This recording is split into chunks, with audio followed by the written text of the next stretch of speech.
Évangile de Jésus-Christ selon saint Luc. En ce temps-là, Jésus disait à ses disciples : « Imaginez que l'un de vous ait un ami et aille le trouver au milieu de la nuit pour lui demander : « Mon ami, prête-moi 3 pains, car un de mes amis est arrivé de voyage chez moi, et je n'ai rien à lui offrir. » Et si de l'intérieur l'autre lui répond : « Ne viens pas m'importuner, la porte est déjà fermée, mes enfants et moi nous sommes couchés. Je ne puis pas me lever pour te donner quelque chose. » Eh bien, je vous le dis, même s'il ne se lève pas pour donner par amitié, il se lèvera à cause du sans-gêne de cet ami, et il lui donnera tout ce qu'il lui faut. Moi, je vous dis, demandez, on vous donnera. Cherchez, vous trouverez. Frappez, on vous ouvrira. En effet, quiconque demande reçoit, qui cherche trouve, à qui frappe on ouvrira. Quel père parmi vous, quand son fils lui demande un poisson, lui donnera un serpent au lieu du poisson, ou lui donnera un scorpion quand il demande un œuf? Si donc vous, qui êtes mauvais, vous savez donner de bonnes choses à vos enfants, combien plus le Père du ciel donnera-t-il l'Esprit Saint à ceux qui le lui demandent?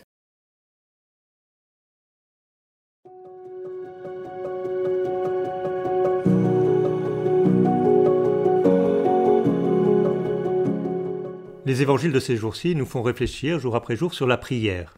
C'était le cas avant-hier avec Marthe et Marie et hier avec l'enseignement par Jésus du Notre Père.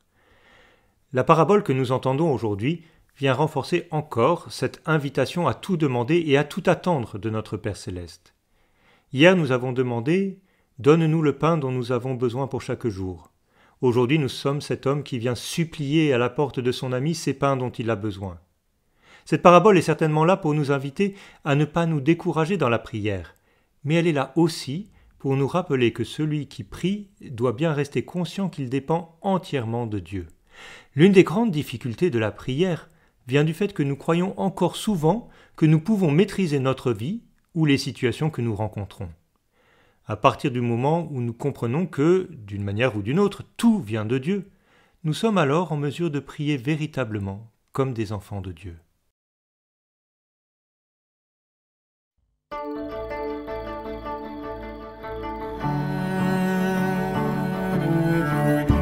Notre Père, répands sur nous l'Esprit dont tu as rempli Jésus-Christ.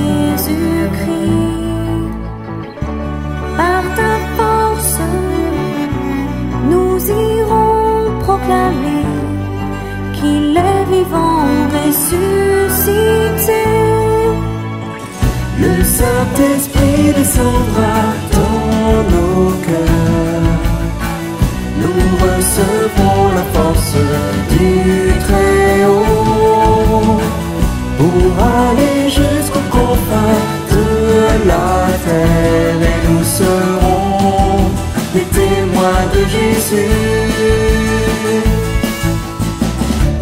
Notre Père illumine nos cœurs de la lumière de Jésus.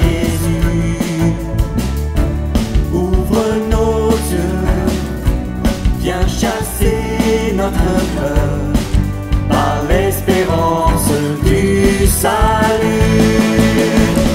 Le Saint-Esprit descendra dans nos cœurs. Nous recevrons la force du Très-Haut pour aller jusqu'aux confins de la terre, et nous serons les témoins de Jésus. Notre Père, viens répandre en nos cœurs l'esprit de force et de douceur.